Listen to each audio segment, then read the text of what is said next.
မင်္ဂလာပါကျွန်တော်တို့ DB ဖြစ်ပါတယ် Game Player တွေအကင်အများဆုံးဖြစ်တဲ့ Fasha ရဲ့ New Skin ကတော့ Mobile Legends လေးကိုရောက်ရှိနေပါပြီ။ပြရတဲ့ဈေးတန်းနဲ့တန်လားမတန်ဘူးလားဆိုတော့ကျွန်တော်ဗီဒီယိုကိုစုံထိကြည့်ပေးကြပါဦးဗျာ။ Fasha ငက်ပေါ်တော့ Special Skin တစ်ကောင်တလောက်ပဲရှိတယ်။ Ultimate Form ကတော့ Light လို့ပြောလို့ရတယ်။ Skill Passive ပွက်တာတွေပြောကြရင် Anti-Land သုံးတဲ့အချိန်မှာအပေါ်မှာရေပေါ်လေးထထဝါကြီးကတော်တော်လေးကိုပေးရတဲ့ဈေးနဲ့တန်နေဒီမက်တာပေါ်မှာလေး Fasha ကမက်တာဝင်နေတဲ့ကြောင့် browser အနေနဲ့ Fasha ကင်မို့အတွက်ကျွန်တော် recommend ပေးခြင်းနေ Epic Skin တွေ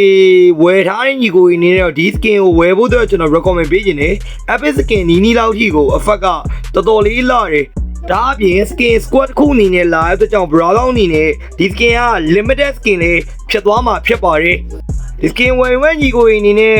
340ကျော်ဒါမှမဟုတ်ရင်999နဲ့ found 2မျိုးလောက်ထိကိုရမှာ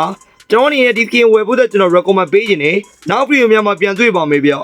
ကျွန်တော် channel လေးကို like and subscribe လေးလုပ်ခဲ့ပေးကြပါဦး